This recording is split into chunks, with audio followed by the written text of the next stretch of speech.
North Carolina Republicans are uniting on an issue grabbing headlines across the country. Currently, there are at least 417 LGBTQ-related bills introduced among the 50 states. Now, critics say Republicans are using the issue to get votes, but Republicans have a much different take on their motives. News 13 investigative reporter Kimberly King joins us now. And Kim, you reached out to a lot of Republicans, but only 2 would talk. Tammy, we reached out to 22, including local state senators. Legislators in North Carolina have introduced at least 13 bills regarding the LGBT community this session. Some of them have died, but others are on their way to becoming laws, as they are across the nation. I would like to say that we're people. I grew up in Chesapeake, Virginia, and I have an older brother and 2 wonderful parents, 2 amazing parents who did everything right. What are these bills for? I started thinking about my own gender and my own sex identity when I was 4, 5 years old. Michelle Hamilton moved to Asheville with her spouse, Jess, because the community embraces them. Hate is why she says she left conservative-leaning Georgia. I've been spit on. She worries now North Carolina may not be far behind with legislation she feels will further stigmatize youth to feel shame. What they're doing is they're increasing suicidal ideation in children. The only way to decrease that is through societal acceptance. News 13 Investigates counted at least 13 bills that focus this session on LGBTQ legislation, like the Medical Treatment for Minors Act that puts any doctor at risk for arrest if they do gender transition surgeries for anyone under 18. The Youth Health Protection Act would ban prescribing or supplying testosterone or estrogen to minors. The Parents' Bill of Rights bans instruction on gender identity in grades kindergarten through 4th grade. Senator Kevin Corbin's a co-sponsor. I would agree with you that those issues are probably not a severe issue in a lot of our school districts. Why do you feel then the government, you as a legislator and your colleagues, have to step in on something like this? Because you set the tone for moving forward. Because there's been a move out there to start teaching and introduce these things, sexuality to children that are kindergarten, 1st grade, 2nd grade, 3rd grade. Do we need this? Because are you finding anywhere in North Carolina that this is actually being taught and that you need to step in? I will have to say not in my district, but I did sign on as a co-sponsor because I believe in the basics of this bill. He says parents have seen national TV coverage of stories in other states and asked Republicans to act. He says it's not about singling out. I have friends and extended family who have all kinds of different sexualities, and I have talked to them. I promise you I have no ill will toward them or their choice. Corbin's a main sponsor on the Fairness in Women's Sports Act that bans trans athletes in school sports. He says reinforces the importance of historic Title IX. Bills in both houses also include efforts to ban drag shows, but nearly every Republican legislator News 13 Investigates contacted supporting these bills declined interviews, including Senator Tim Moffitt, who co-sponsored 5 bills. Hi, Senator Heiss. Can I talk to you a minute? I gotta run. Senator Ralph Heiss, another Mountain senator, co-sponsored 6. We just want to ask why you decided to be one of the sponsors of the Bill of Rights that stipulates that children shouldn't be educated about LGBTQ issues. He walked away.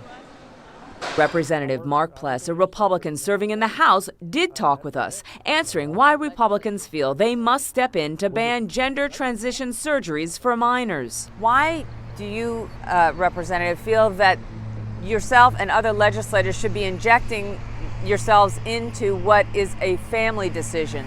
Let the parents decide. What's your response to that? We let parents decide a lot of things, but the thing that we're coming into now is we're seeing poor decisions being made by parents. I have 3 children myself. That's gone on for centuries. Correct. I have 3 children myself, and I would never allow something like this to go down this path. When they turn 18 years old, my children are allowed to do anything they wish to do because they're an adult at that point. These bills, in my view, are coming out of a place of hate. Democrats like Senator Julie Mayfield may disagree about legislating personal family decisions, but the party's in the minority and powerless to stop any bills that might pass. What do you think it is about this issue that has ignited so much passion on their side to get bills introduced? I think it polls well for them. I think it's really that simple. It is purely a political issue meant to score points with a base, and Democrats are not going to play that game. These bills are causing real harm. There are significantly more issues that we should focus on. For Michelle, the journey to truly be happy in the body she feels is most hers has been hard. I've got a lot of medication. But medication, she says, has made her want to live. This is estradiol valeriate, which is my hormone that I take. It definitely makes me very happy. A state of mind she feels every child grappling like she once did deserves, with support, not singling out. I look in the mirror and I see me. Now, bills expected to become law include the athletic ban bill that's through the Senate and the Parents' Bill of Rights around LGBTQ discussions in schools. The American Civil Liberties Union has filed legal challenges in other states. These are often called test cases that can ultimately end up before the Supreme Court as a challenge to individual civil rights. The president of a local animal rescue says a bear killed one of her dogs last weekend. The incident happened at Full Moon Farm, wolfdog sanctuary in Buncombe County. News 13's Andrew James finds out about the terror they say this bear has caused. I haven't washed his footprints off, because that's a reminder. You cannot be too careful.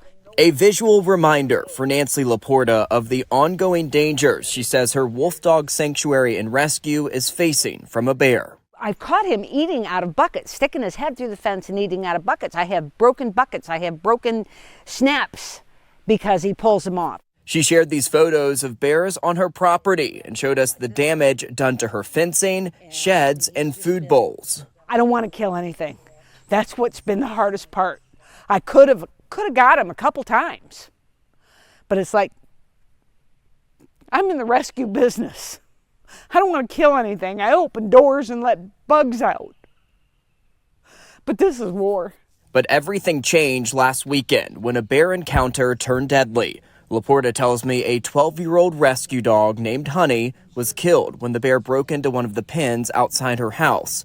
A wildlife officer was called to the scene after the incident. I said, why can't we trap him?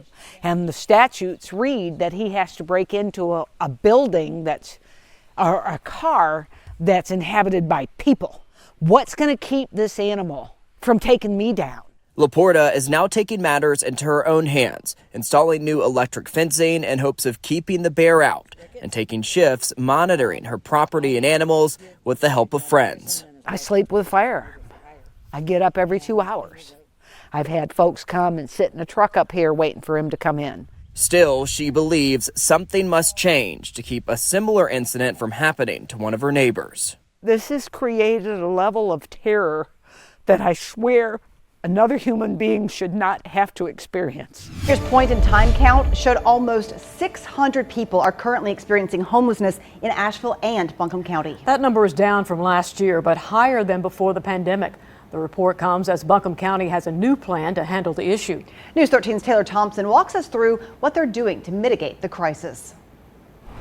As the number of unsheltered homeless people remains a top concern, Buncombe County is looking to fill a new position with the sole focus on homelessness. The Homeless Initiative Advisory Committee has released this year's point-in-time count results.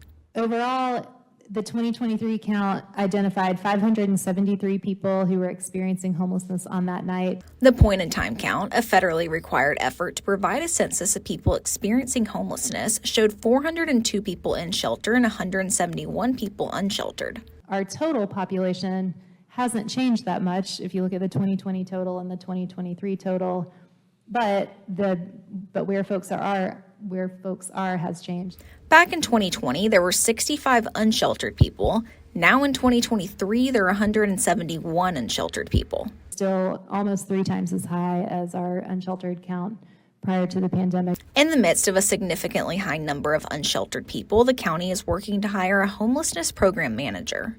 This comes after a recommendation from the National Alliance to End Homelessness. And it recommended that the county actually add a staff person that would be dedicated to addressing homelessness issues in our community. And their role will be really to serve as a resource coordination and to bolster our existing efforts in and around addressing homelessness. Cable says that the committee has been working to evolve since the Alliance's study. That will increase the level of investment that's needed, staff level investment, both by the city and county. And homelessness is partly the result of a lack of affordable housing. So how you plug in and respond to the community need is really what the position is intended to do. While the ultimate goal is to reduce homelessness, Cable says the position will focus in on one particular element. So they're going to be looking at how do we, particularly address unsheltered need, because that's probably our greatest need and growing area of need. And the county says the application window is closing soon, so for anyone that's interested, you can head on over to our website at WLOS.com.